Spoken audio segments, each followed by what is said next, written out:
Hello everybody, and today we're going to be reading Diary of a Wimpy Kid, Joshie's True Face.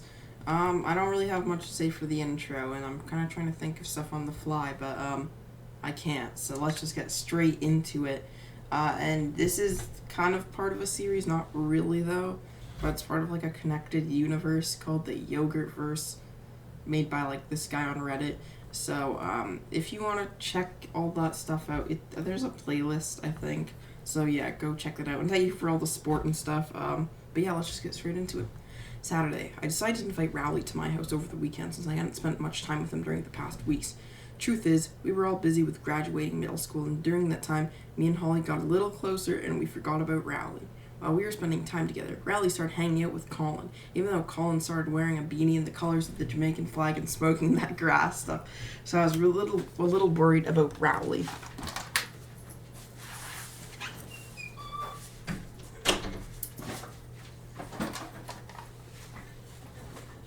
I guess I shouldn't have worried since Rowley hadn't changed at all since I last saw him. And anyhow, his parents banned him from seeing Colin for obvious reasons, so all was good. I guess we're technically equal now since he dumped me when we started dating Abigail. The only difference between those two situations was that this one didn't even require me and Holly to break up. In fact, Holly understood when I said I wanted to spend time with Rowley, and anyhow, our relationship wasn't intended to make some ex-lover jealous or anything.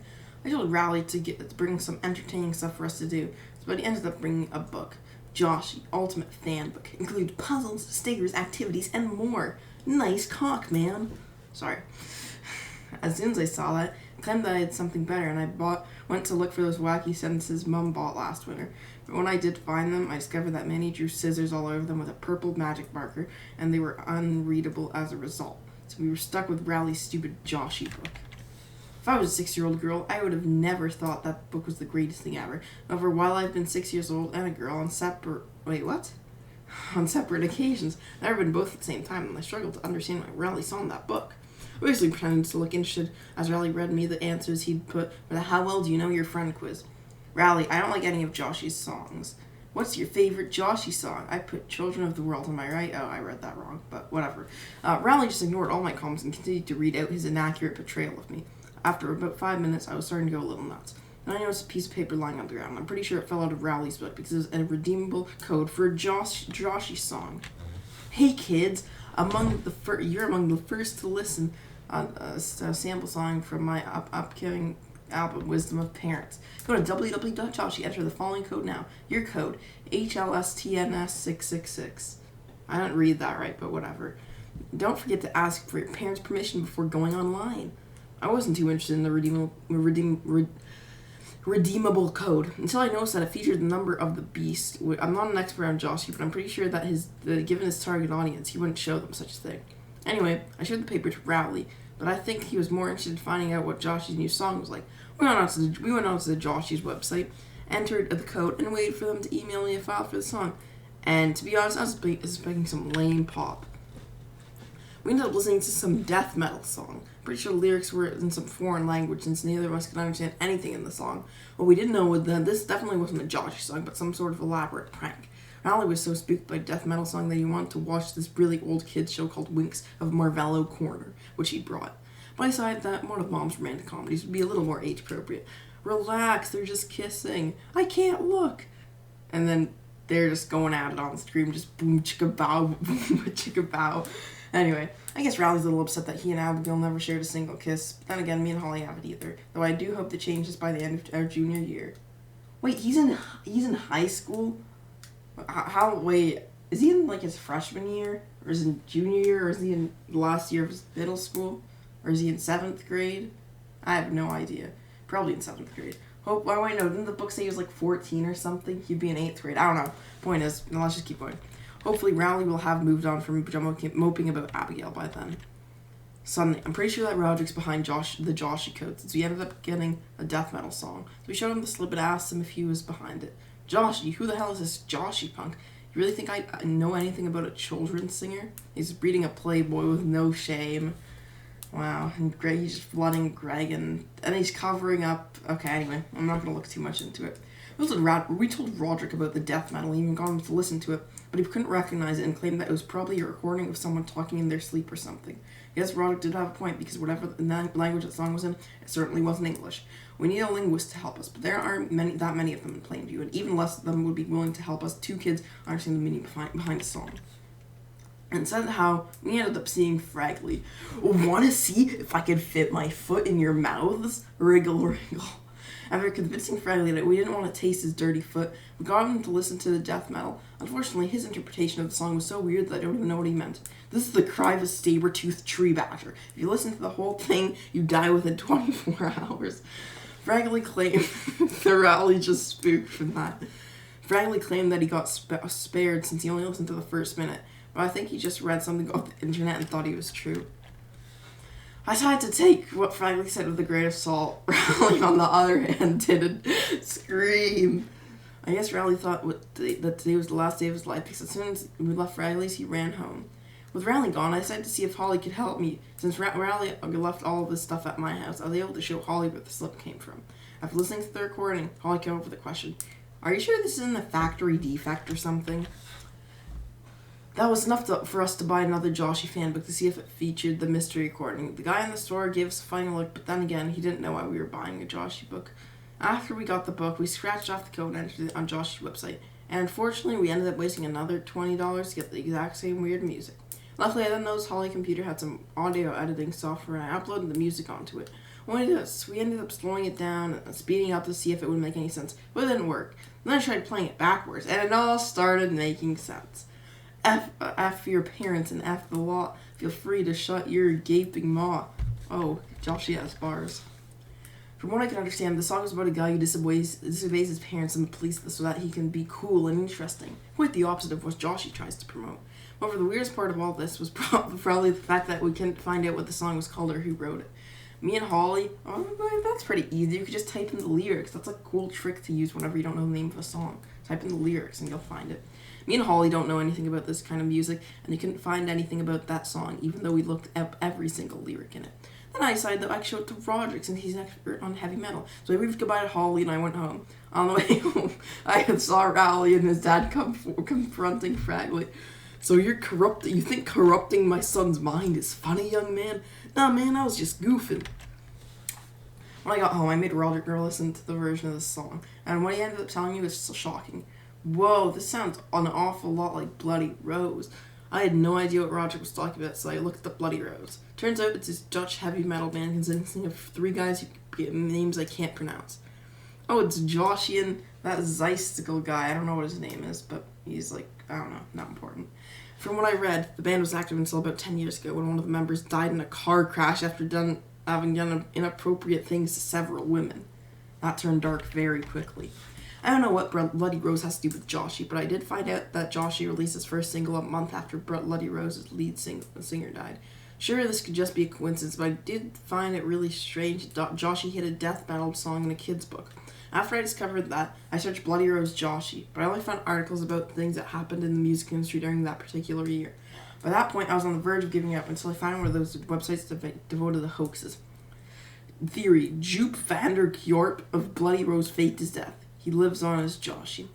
That website was pretty sketchy looking, and it seemed like the kind of place where Fragley, Albert, Sandy would get all their outlandish claims from. I'm pretty sure this is all a bunch of lies, but I couldn't help but notice a few similarities between the Bloody Rose guy and Joshie.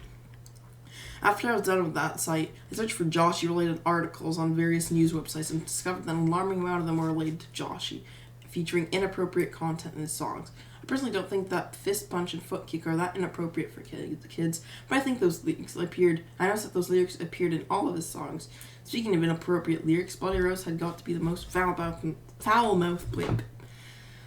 Oh, fuck this shit.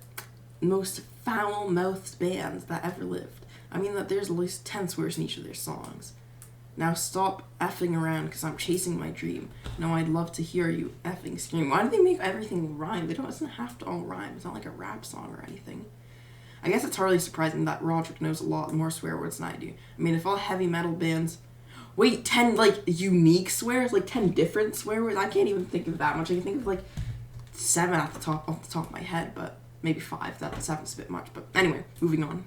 I mean, if all heavy metal bands were like this, I bet they'd use every single swear word that ever existed at least once. I mean, it's mostly like white people, so like obviously there's a line they can't cross there, obviously. I watched several Bloody Rose videos, all with the volume as low as possible so Mum wouldn't hear me. But even then, I noticed the lead singer sounded an awful lot like Joshie. I know I'm very far from being an expert on Joshie, but I swear that was his voice. I sent Holly the links to the hoax article, as well as several Bloody Rose videos. I almost thought of doing the same with Rowley, because I remember that he doesn't have an email address because his parents are afraid that he'll get spammed. So instead I invited him over, told him about Bloody Rose, and got him to listen to one of their songs. Dude, Rowley's such an innocent child, effing right in the street because we never miss a beat. Rowley's parents don't even let him listen to real music. Only that god-awful kid pop where all the references to anything even remotely related to adult content get replaced by something that doesn't even make sense. And I can only blame myself for that, mainly of that one time in 6th grade when we listened to one of Roderick's CDs at school. I thought Rowley was going to be intrigued by all this, but he was actually really mad about it. Rowley claimed that I made all of this up just to get him in trouble, even though I tried to tell him that I was trying to find out the mystery of that song. Yeah, he doesn't want to give up on his Joshie merchandise just yet, but he'll probably regret not believing me once Joshie's cover gets blown. After Rowley left, I went off and played Twisted Wizard Retribution to get Joshie off my mind. It worked, and I didn't think about him later on until I was watching TV. More in entertainment news. Popular European singer Joshie will be in town in 2 days. How convenient. I bet that Rowley's already got tickets to the Joshie concert, and of course he didn't invite me. Although I can only blame myself for that, since I've told him millions of times that I don't like Joshie. Monday. Apparently Holly was even more intrigued than I was by Joshie's connection to Bloody Rose. She ended up looking through his social media and discovered one where he grew a mustache. Do I look sexy with a mustache? 24 likes. 24 likes? That's not very. That's, for like Joshie, that's not that good. I expect better from you, Joshie. Well, Joshie with a mustache looks exactly like the lead singer of Bloody Rose. Plus, he used the word sexy in that post, and I'm pretty sure most parents don't want their children learning that word. I mean, Mom still doesn't let me say it in front of her. Anyway, I still have no idea how to prove that Joshie and the Bloody Rose guy are the same person. Then I had an idea. I looked up the Joshie concert, and apparently he's having a meet and greet before the concert, so I could probably bring a Bloody Rose CD and see if he'll sign it.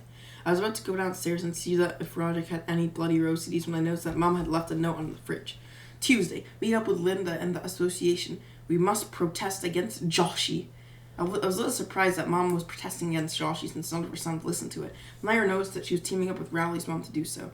They're both members of the Soccer Moms of America Association, which basically a bunch of moms try and ban anything they consider inappropriate. They're the main reason why Joshie's been criticized for a song being too violent. How Rowley's been able to keep his Joshie merchandise while his mom's been trying to ruin Joshie's career, I don't know. When I got to Roderick's room, I searched through one of his CDs to see if I could find one of Bloody Rose. This proved to be a lot harder than I thought because Roderick's room was a total mess. Good thing he was out practicing with his band because it took me a half an hour to find a CD stash and another 10 minutes to find a Bloody Rose CD in there. I wasn't quite sure what to do after that since Joshie's concert was still a day away.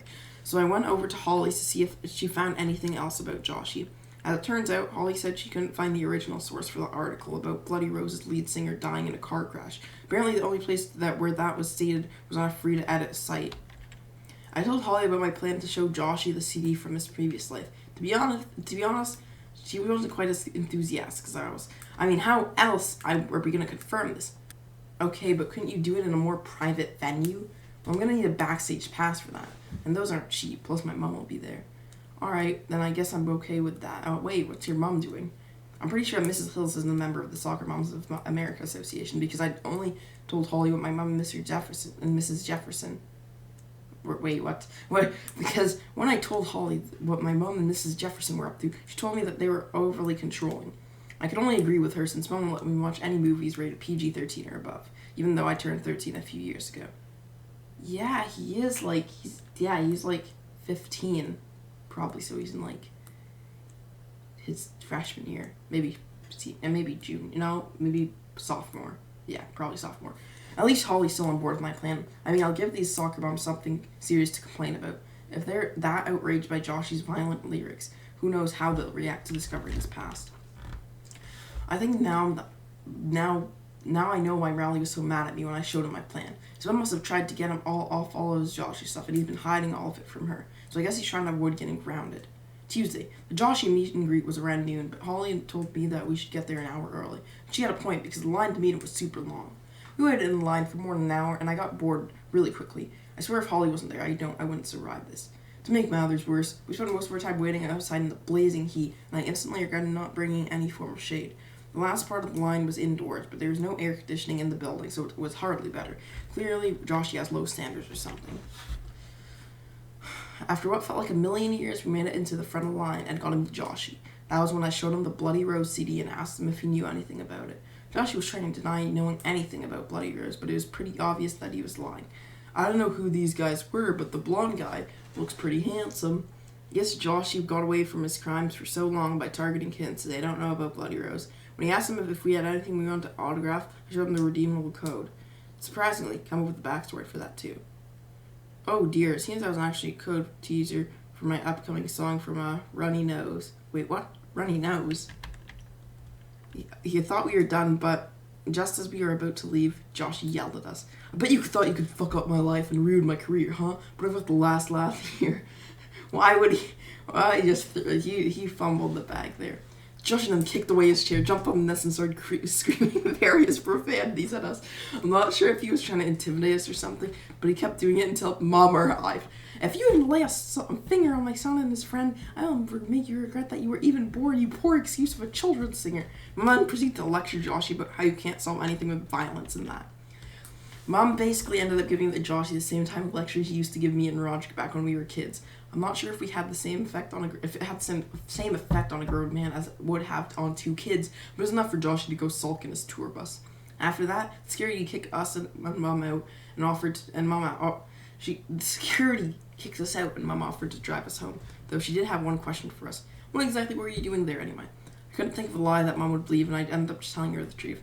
This turned out to be enough for her to call the cops on Joshie once we got home. Guess it's a victory for the soccer moms then. Wait, what was he doing that was illegal though?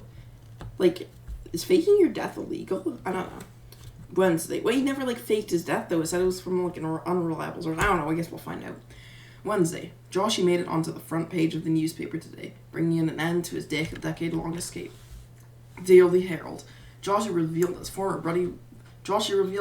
Bloody Rose singer Joop van der Kjorp after arrested following sexual allegations. Oh, yeah, that would make sense why he'd yeah, I see why I'd go to jail now.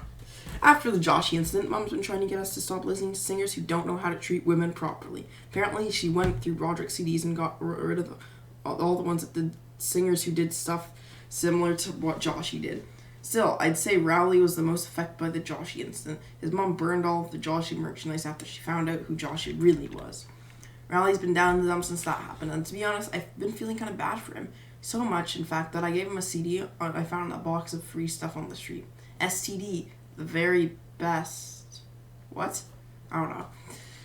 I know this girls group got a very unfortunate name, but all the other CDs in that box were of rap music, and I don't think Rowley's parents will ever let him listen to that. And then, anyhow, all the songs in the CD are in Korean, so it's not like Rowley or his parents will know what they are trying to say anyway. Either way, at least Rowley and I got some more mature music to listen to. I've heard people who listen to Korean music tend to be pretty weird, but at least Rowley won't get laughed at for his musical tastes in high school. Though I guess even Joshie was cool before he ruined his career by sleeping with all those women, then hiding his identity by becoming a kid singer. And that's, yeah, I don't know, that was way more odd than I expected. Well, why did they have to throw in the sexual assault there? You know, I feel like all of these books just have some unnecessary things that spice them up, but that's what makes them fun. I did not just call sexual assault one. I'm just saying these books, these fan fictions are rather amusing. That's all. Anyway, yeah, I'm tired. I'm going to bed. Like and subscribe.